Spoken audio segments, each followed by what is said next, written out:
Ministry of Public Health rolls out COVID-19 online app. As suspected cases increase, Ministry of Public Health mulls private help in COVID-19 fight. Government considers COVID-19 stimulus plan. In the region, Nicaragua promotes mass events despite concerns over pandemic. And internationally, President Trump bashes World Health Organization.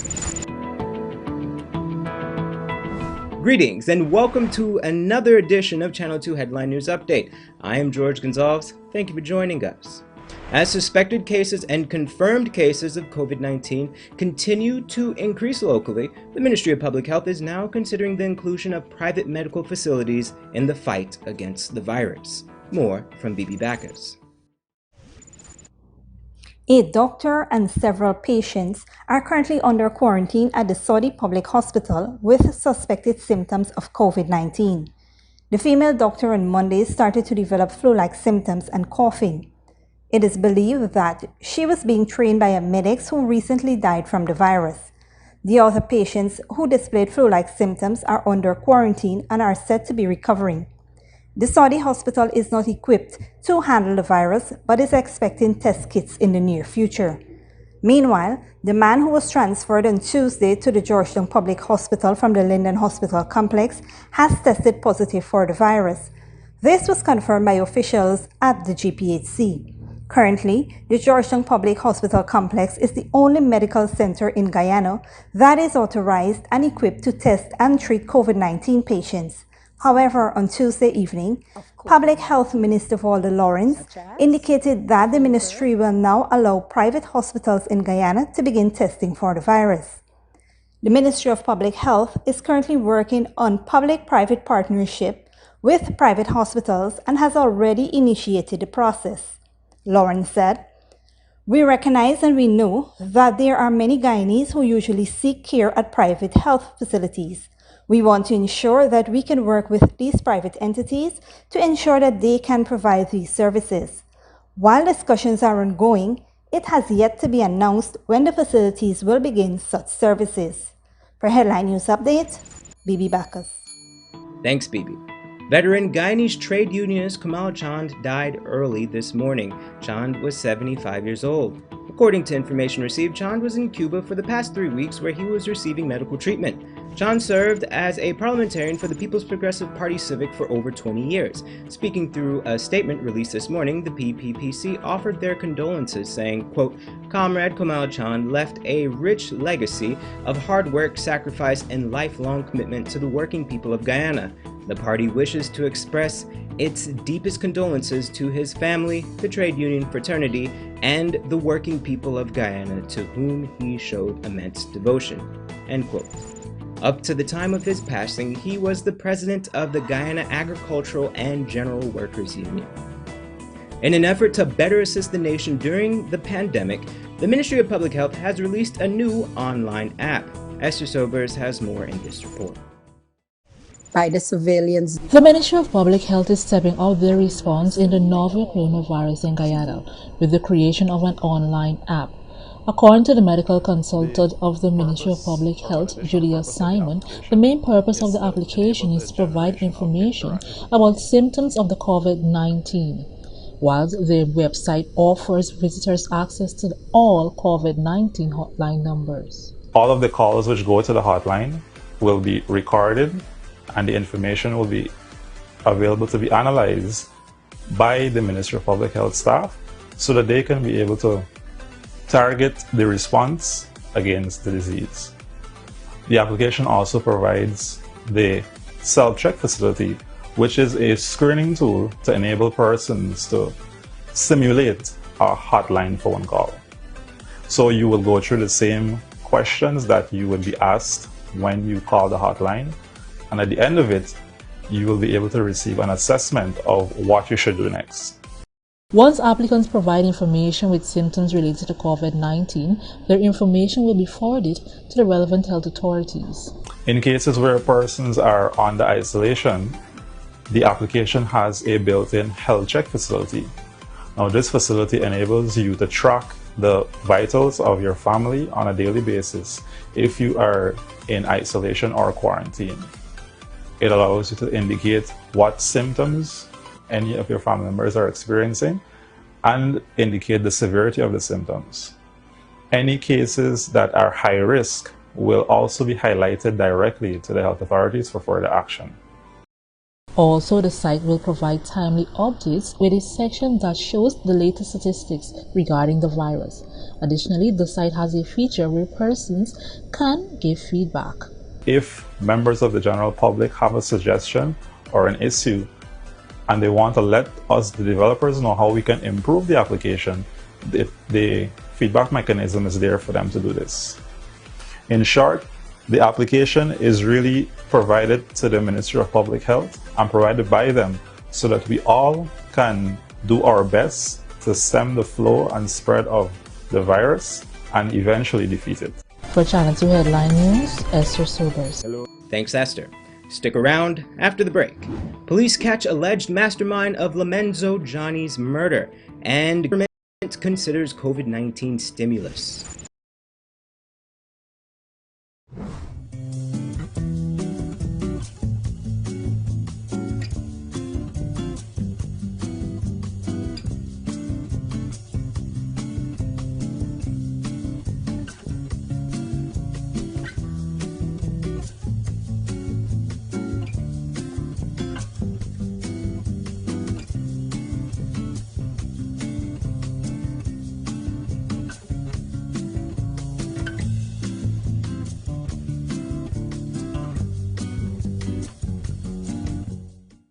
Hurry down to Zasco on 15 North Road between Camp and Wellington Streets. Quality products at low cost for every room in your home.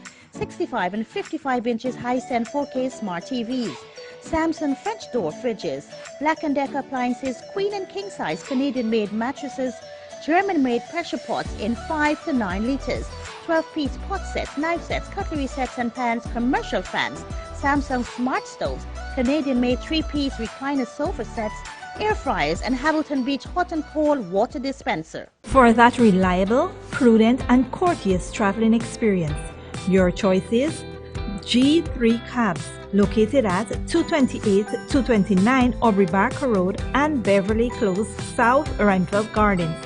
Travel in comfort and safety with our deluxe fleet of new vehicles and neatly trimmed drivers serving our customers around Georgetown. We deliver cooking gas, small packages, run errands, and provide minor vehicular roadside assistance such as jump starts of vehicles, flat tires, spare wheel assistance, and more. Contact us on 218-4982 or 218-4500. G3 Cabs. You can count on us. Oh gosh, what's this? Me son can't read or spell. Stop! 0 out of 20. Is what I gonna do here? Hi guys, my name is Ms. Pooja Singh and I'm the Senior Teacher at the Literature After School Program. Due to the spread of the coronavirus and the need for social distancing, we have moved our in-class learning activities to online via Skype. On the online site, we will be focusing on spelling, phonics, reading, and the National Grade 6 assessments. For more information, you can inbox us or call us. Contact us on 675-4379. I can call them now. Hidden Treasures, discovering gems in young minds.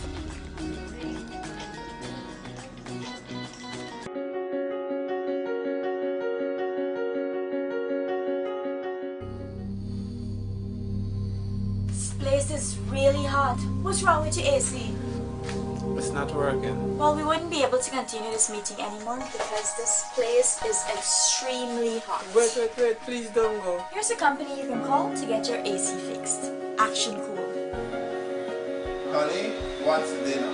I had a hard day.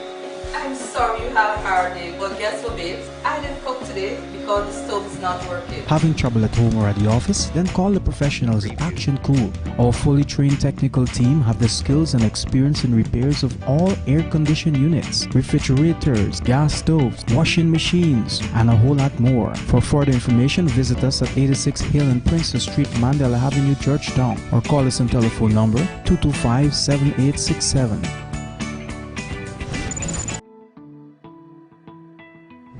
Welcome back. According to Chief Elections Officer Keith Lowenfield, the recounting of votes in the 2020 general and regional elections will take 156 days. APNU nominated Commissioner Vincent Alexander says this timeline assumes that each ballot box will take at least 2 hours to count.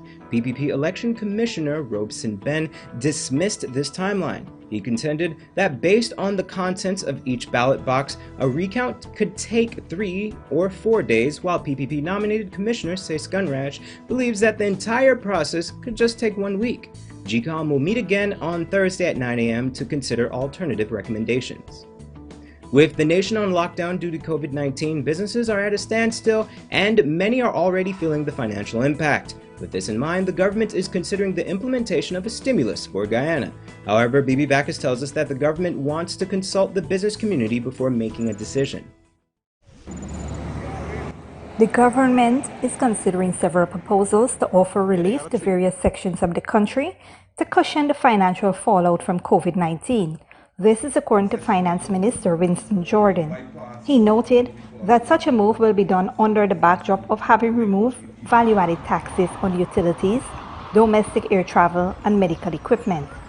The government, through GAIOL, has also lowered the cost of fuel and is currently seeking to provide citizens with food through the Civil Defense Commission. Jordan noted, everything has to be considered to ensure whatever is agreed to is viable and can be financed in whatever way, whilst not reducing the level of services the government has been able to deliver to the population. Prior to making a decision on the matter, the Ministry of Business, in partnership with the Ministry of Finance, is conducting a survey of businesses to assess the impact of COVID-19 on their operations in order to shape informed economic policy considerations. With this in mind, the Ministry of Business asked businesses to complete an online questionnaire urgently. Given the urgency of the matter, the government wants the questionnaires to be completed by Saturday, April 11, 2020, to ensure that the impact of COVID-19 on the private sector and wider economy is sufficiently addressed in response measures. A link to the survey can be found on our website, headlinenewsguyana.com. For Headline News Updates, Bibi Bacchus. Thanks, Bibi. After being on the run for several weeks, police in Georgetown have caught the alleged mastermind of the robbery and murder of popular Berbice businessman Lomenzo Johnny. Esther Sobers brings us that story. On Wednesday morning, Daniel McLennan, called Dottie, of 153 3rd Street, Rose Hall Town, was apprehended at Lane Avenue, Georgetown. He was arrested after being on the run for about a month. McLennan is suspected to be the mastermind of the robbery and the murder of popular Berbice businessman Lomenzo Johnny. McLennan is believed to have received over $10 million from the heist. During the robbery, the men reportedly bound him and beat him severely before stealing his keys. The perpetrator then went to his home, where they stole a safe containing a large amount of cash. So far, 4 men have been arrested and charged for the murder of Johnny. The men, identified as Navindra Narain, Goparam Gobin, Satram Koshle, and Bilal McLennan, were jointly charged when they appeared before the number 51 Magistrate Courts on March 11th. The matter was transferred to Albion Magistrate Courts and will be heard again on April 17th. For Channel 2 Headline News, Esther Sobers. Thanks, Esther. Don't go away. After the break, we have your regional and international news.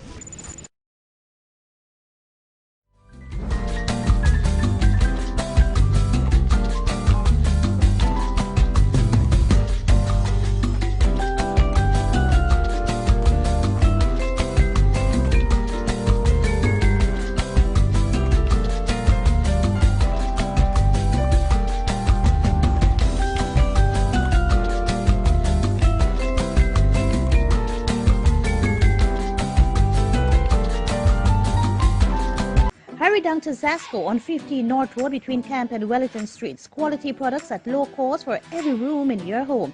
65 and 55 inches high-stand 4K smart TVs. Samsung French door fridges. Black & Decker appliances, queen and king size Canadian-made mattresses. German-made pressure pots in 5 to 9 liters. 12-piece pot sets, knife sets, cutlery sets and pans, commercial fans. Samsung smart stoves, Canadian-made 3-piece recliner sofa sets, air fryers, and Hamilton Beach hot and cold water dispenser. For that reliable, prudent, and courteous traveling experience, your choice is G3 Cabs, located at 228-229 Aubrey Barker Road and Beverly Close, South Renfrew Gardens. Travel in comfort and safety with our deluxe fleet of new vehicles and neatly trimmed drivers serving our customers around Georgetown. We deliver cooking gas, small packages, run errands, and provide minor vehicular roadside assistance such as jump starts of vehicles, flat tires, spare wheel assistance, and more. Contact us on 218-4982 or 218-4500. G3 Cabs. You can count on us.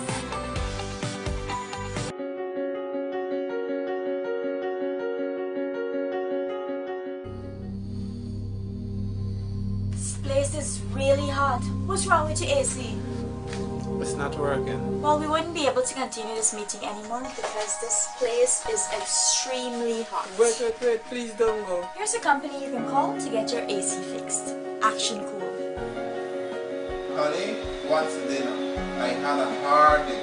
I'm sorry you had a hard day, but guess what, babes? I didn't cook today because the stove is not working. Having trouble at home or at the office? Then call the professionals at Action Cool. Our fully trained technical team have the skills and experience in repairs of all air-conditioned units, refrigerators, gas stoves, washing machines, and a whole lot more. For further information, visit us at 86 Hill and Princess Street, Mandela Avenue, Georgetown, or call us on telephone number 225-7867.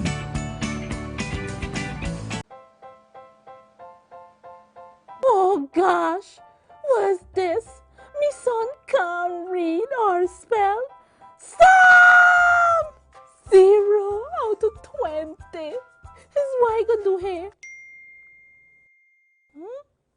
Hi guys, my name is Ms. Singh and I'm the Senior Teacher to the Treasure After School Program. Due to the spread of the coronavirus and the need for social distancing, we have moved our in-class learning activities to online via Skype. On the online site, we will be focusing on spelling, phonics, reading, and the National Grade 6 assessments. For more information, you can inbox us or call us. Contact us on 675-4379. I can call them now. Hidden Treasures, discovering gems in young minds.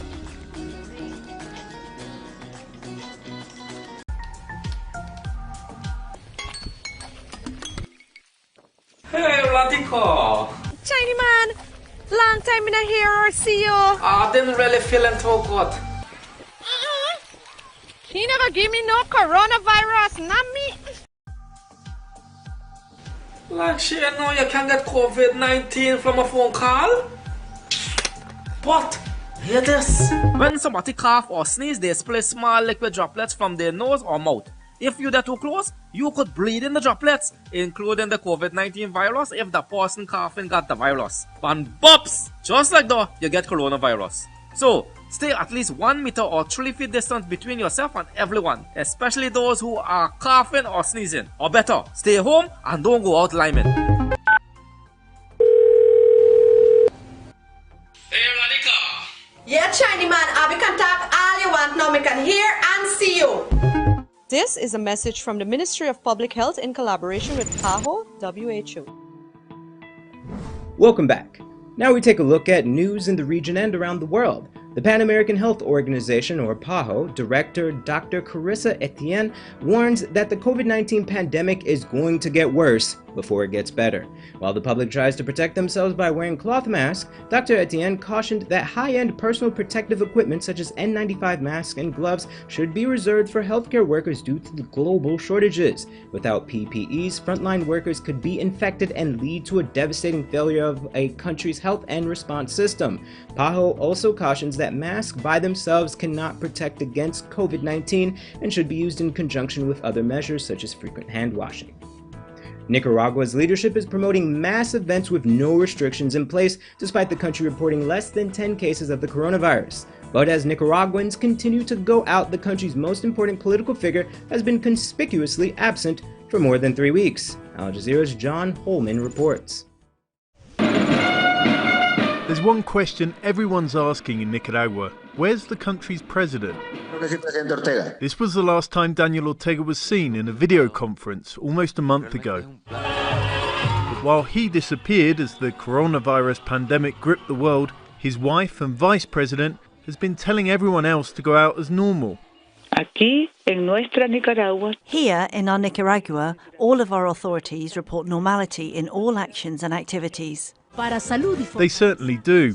Going into Easter, borders, beaches and bars have been open. Beauty pageants have been held. And the government itself has actually organised mass events, like this march entitled Love in the Times of COVID-19. Even the Football League continues, and is apparently seeing a surge in international popularity because almost every other country's closed theirs down. We got a request from a broadcast company in Sweden who naturally showed interest in live league games. Officially, Nicaragua has fewer than 10 cases, but governmental transparency in reporting figures has been questioned. PAHO has been concerned about the response to COVID-19 as seen in Nicaragua. We have concerns for the lack of social distancing, the convening of mass gatherings. We have concerns about the testing, contact tracing, about the reporting of cases. I asked former health minister and now government critic Dora Maria Tellez why the government is keeping everything open. This is all dominated by the narrative of the Ortega Murillo family dictatorship, which sells the story that this is a perfect country, a happy one, where people don't get sick, and anyone who says that someone could be sick or dead with COVID-19, the official propaganda is that this is terrorism, a strategy to bring the government down. That and the fact that Nicaragua's economy has already been decimated by 2 years of unrest. But now that everything is open for Easter, the question remains, why isn't President Ortega joining in the fun? John Holman, Al Jazeera. And internationally, U.S. President Donald Trump has criticized the World Health Organization for its handling of the coronavirus pandemic. Donald Trump has accused the agency of being China-centric and threatened to cut funding. Al Jazeera's Mike Hanna reports. After a series of critical tweets during the day, President Trump launched a verbal attack on the WHO in the daily coronavirus briefing. The president seemed particularly angered by the WHO's recommendation in early February that international air travel should continue. This just days after he had imposed a ban on flights from China. He also appeared to echo allegations that the organization relied too heavily on information from China during the initial phase of the outbreak. They called it wrong. They called it wrong. They missed the call. They could have called it months earlier. They would have known. And they should have known. And they probably did know. So we'll be looking into that very carefully. And we're going to put a hold on money spent to the WHO. We're going to put a very powerful hold on it. And we're going to see. It's a great thing if it works. But when they call every shot wrong, that's no good. The ban on flights from China was one of the recommendations the president's economic advisor made in a memorandum sent to the National Security Council at the end of February. Peter Navarro also warned that as many as 600,000 Americans could lose their lives. Navarro sent a second memorandum a month later, and this time he included the president on the distribution list. He said that between 2 and 3 million Americans could die. He also specified the medical supplies the government would need to obtain to prepare. This included 1 billion face masks, 11,000 ventilators, and 25,000 respirators. The memorandum was largely ignored. President Trump denies he ever saw the documents. Sir, just a quick follow-up, Mr. President. Did you just learn about this today? Say? You learned about the memo today? I read about it maybe a day ago, 2 days ago. Do you feel like someone in among your staff or Peter Navarro himself should have told you about the memo earlier? No, it was a recommendation. It was a feeling that he had. I think he told certain people in the staff, but it didn't matter. I didn't see it. The president told reporters the contents of the documents would not have changed the way he's acted, and then left the briefing after saying he would read them later. Mike Hanna, Al Jazeera, Washington. That's all for today's regional and international news. Here's your 3-day weather forecast.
That's all for this edition of Headline News Update. Tune in Thursday at 7 p.m. for another episode. Be sure to subscribe, like, and follow us on Facebook and YouTube.